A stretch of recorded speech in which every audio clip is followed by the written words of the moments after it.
Welcome to week 12, our last group call. Now, this one, it actually was a suggestion from one of you, and I thought this is a great way to dive in because we want to go over fats, specifically low fat or full fat. How do we make those choices, especially like at the grocery store? When is it appropriate? When is it not? And, we talk a lot about protein as far as the macronutrients go, but there are two other macronutrients, our fat and our carbohydrates. So let's take a little bit deeper dive into fat. So the most useful answer when it comes to whether to choose low fat or full fat at the grocery store is there isn't really one best choice. I'm sorry, there is generally a best fit based on your goals and your hunger and your habits, but let's actually make this usable. So the research says that it depends on what you're replacing fat with. This is one of the most important points that we can go over. Removing fat, depending on the product, often increases the refined carbs or sugar to help replace the flavor of an item. And that can actually worsen our satiety. It can make our blood sugar be much less stable. So many low-fat foods replace fat with those carbohydrates, which probably isn't beneficial and doesn't it means that it's not automatically healthier, especially when it comes with more sugar. Whereas full fat foods can improve satiety and adherence because I haven't mentioned this as much, but when it comes to the satiety of our macronutrients, we start off with protein, fat is second, carbohydrates are third. So, full fat dairy, it can even increase your fullness and help regulate your appetite. And if you like that creaminess and it gives you that satisfaction, that can support our adherence. So it doesn't, and full fat dairy doesn't appear harmful for cardiometabolic health in many populations. So better satiety means less grazing, less late night eating, whereas low fat can still be useful, especially if you struggle with portion control or calories really add up quickly from fats because they are 9 calories per gram versus carbs and proteins are 4 calories per gram. So they're more than double the calories per gram. Or if you prefer higher carb eating patterns. So I'm someone who might, depending on the time of year, might have more carbohydrates, especially if you're doing a lot more running or a lot more high intensity work or taking in more carbohydrate before your workouts. So sometimes when you want to have full fat, maybe if you struggle with hunger or cravings, or you tend to snack or overeat later, or if you prefer richer, more satisfying meals, or choose low fat. If you look at the ingredients and you're happy with that, and you want to work on controlling calories, or you're already getting plenty of fats elsewhere, or if you want to have lots of fruits and veggies, they don't have fat in them, and you prefer that higher volume. So, the goal isn't to eat the lowest fat food, but it's to eat it in a way that helps you stay consistent without feeling like out of control. So, if we specifically look at yogurt, which is, a common question here, low fat Greek yogurt is a great example. It does have more protein, but is it maybe a little more processed? This is a great question. So, if you remember the last time we had our call, we were going over some examples of nutritional facts labels. So when we look at a nutrition facts label, you can see the difference. And I showed that with low fat versus full fat Greek yogurt. So processing Greek yogurt, what we do is we strain the yogurt, remove the liquid whey, and that protein becomes more concentrated. So Greek yogurt, that's why it has more protein. So regular yogurt might have 10 or so grams of protein, whereas Greek yogurt is going to have 20 or so grams of protein for a similar serving. So when we remove the fat from that, the relative percentage of protein is increased. So low fat yogurt or Greek yogurt doesn't add protein. It just removes the fat. So protein makes up more of what's left. So is low fat yogurt more processed? Sometimes, but not always in a meaningful way. So fat is removed from the milk, we get the skim milk, and then it's fermented like normal yogurt. This alone is not inherently problematic, but processing can become an issue if low-fat yogurts have added thickeners like pectin or gelatin, or added sugars or artificial flavors. So the easiest thing and what I love to do is just get the plain version, and then you get to choose the fat free, low fat, full fat, depending on what your goals are there. So it's not the processing that's the problem, it's what's added during processing. So if our goal here is to maximize protein, your low fat or non fat Greek yogurt will have higher protein. If your goal is to stay full longer, your full fat Greek yogurt will balance out that protein and fat and keep your stomach full a little longer. If it's to reduce calories, we definitely want more of the low fat or minimize additives. It doesn't really matter what you choose, just check those ingredients. So, this we talked about how there is no good or bad food, and this is really a great example of that. There are just choices that fit your goals or serve in other ways, like just simple enjoyment, but there is a time and a place for those. And it also reminds me a little bit of the cardio versus strength debate. It really depends on what you want to do. Each serves a purpose, and each can actually help with body composition and with different aspects of your health. But in order to know what is best for you, you have to know your goals. And we can actually talk about how each would serve you in reaching those goals. So let's see here. I actually want to now dive into a little bit more of a broad view of fats as a whole. So, um, fat, it's one of our three macronutrients. And let me see here. I think I have a few more notes on this. Oh, yeah.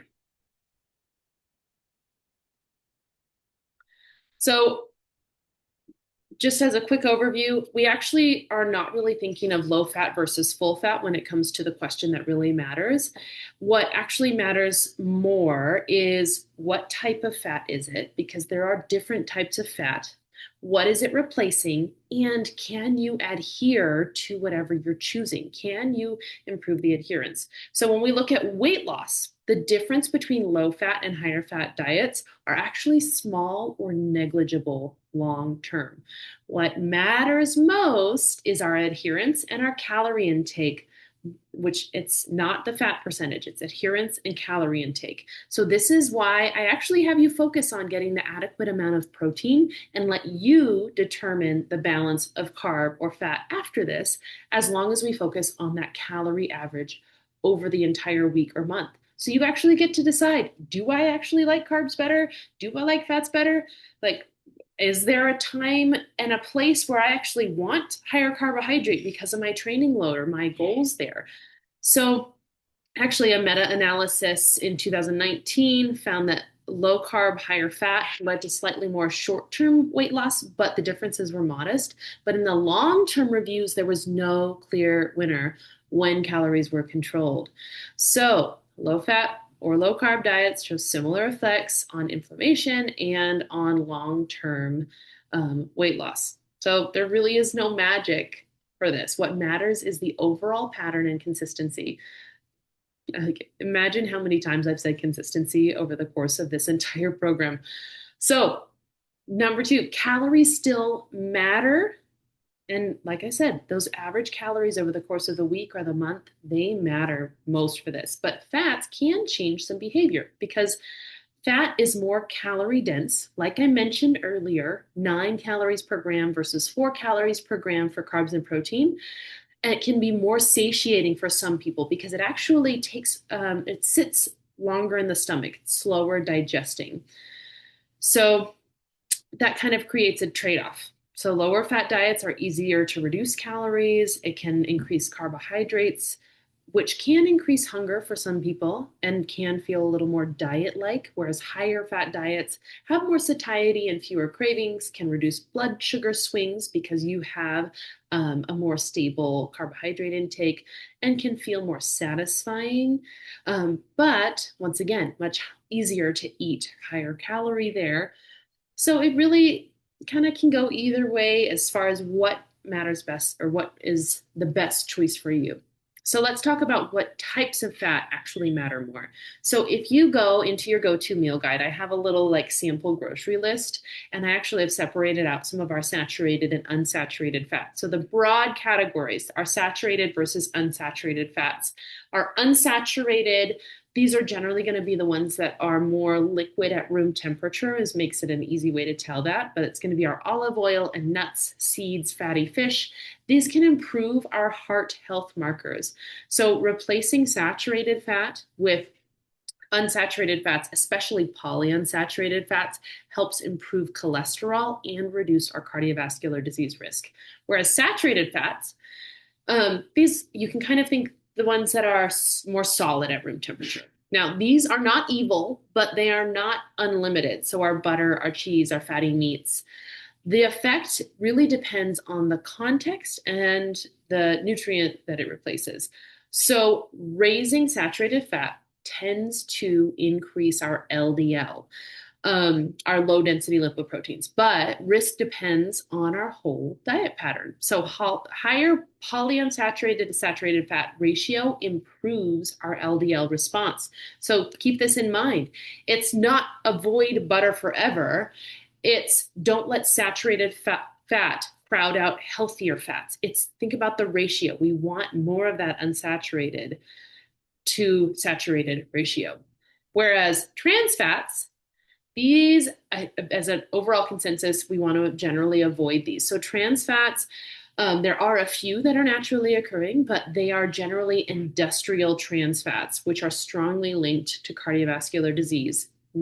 By now, they're largely removed from the food supply, but still worth mentioning because these are, for the most part, artificially created. So, full fat versus low fat foods, beyond just what we talked about earlier, dairy is a great example. Full fat dairy is not strongly linked to weight gain or heart disease in most populations. And some studies do suggest some neutral or beneficial effects. Fermentation can be a benefit there in our yogurt and our cheese and our kefir and other things. Now, low fat processed foods, that's where we do have a potential trap. So this is where we think about like low fat cookies and things that really came about, especially in the 90s. So when fat is removed, we take away some very satisfying, great mouthfeel, great taste, great just overall satiety inducing aspects of a food. And in order to replace that and make sure that the food is still appealing, they replace that with sugar and additives. So our satiety decreases and we eat more total calories and feel less satisfied. So if you have a real solid cookie that is homemade, full fat, versus, this low fat version, you probably could eat a whole sleeve of cookies and feel less satisfied than the one true one. The same can be said sometimes for things like a ice cream or something of the sort. So keep that in mind. Sometimes the lower fat or lower calorie option can be good. Sometimes it can actually be worse overall because of the blowback, because of the going back for more and more and not feeling satisfied. Now, as far as weight loss goes, what actually matters most is the calorie deficit and adherence, much more than a macro split. So macros can be helpful, especially if people are not getting enough protein. Some people really like using macros as a way to gauge their overall diet, but macros don't have anything to do with, the nutrient density.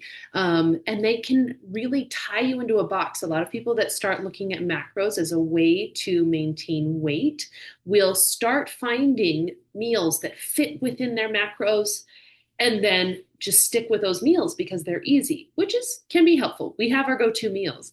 However, if you feel locked into just these few meals, then it can be very, very limiting and actually cause some nutrient deficiencies. So the calorie deficit and our adherence, those are the two things that matter most. So low fat can work if it helps control calories. Higher fat can work if it improves satisfaction and consistency. So no diet wins independent of adherence. Now, some interesting little findings that I thought I would note for you. For hormones, very low fat diets can reduce testosterone in men. It's a small but notable effect. And then, as far as blood markers go, the low fat diet can reduce our LDL cholesterol, which is generally good, but it can also increase triglycerides sometimes, which is not great. A higher fat diet, we can see an increase in HDL cholesterol depending on the type of fat, like I mentioned earlier, more of those polyunsaturated, and reduce triglycerides. So, really, once again, it depends on the type of fat and that ratio of fat, not just high fat. So, on muscle and performance, omega-3 fats can also help support our muscle mass, and that can also help supporting muscle mass, especially as we age. So, what do we actually care about? Fat doesn't make you fat, and low fat doesn't guarantee weight loss. So, here's just a quick little framework for you. Ask a few questions. Does it help me stay in the calorie range that I'm looking for? Does it keep me full and satisfied? And does it actually support my health long term? So then we're moving the question away from is low fat or better or worse towards does this actually work for me? So let me know your thoughts on that. I found this really fun to research and actually dive into because there's so much that we have not been able to go through over the course of the last 12 weeks. This is a lot of mindset work, of habit work, of awareness building, very much less of the deep dive into the nuances of actual nutrition and nutrients and, aging and longevity and disease prevention that we really like. It's a whole new world. There's so much more that we can learn about here. But really, what matters most for you is working with that calorie range, working with the adherence, and helping you just feel confident in what you're doing. So this is going to be our last group check-in, unless you decide to move on into the continued momentum membership, where we can regularly check in with each other and do this a little less intensely, but a little bit more long term, because so much more change happens beyond just our 12 weeks. This is really just the start. But anyway, I have had a great time. I love researching anything that you guys want to learn about. And it also helps me really refresh anytime someone has a question about something like this. I have my foundational knowledge from my schooling, and then I get to add to that every single time I go over this. So it's really great. So hopefully you found this helpful.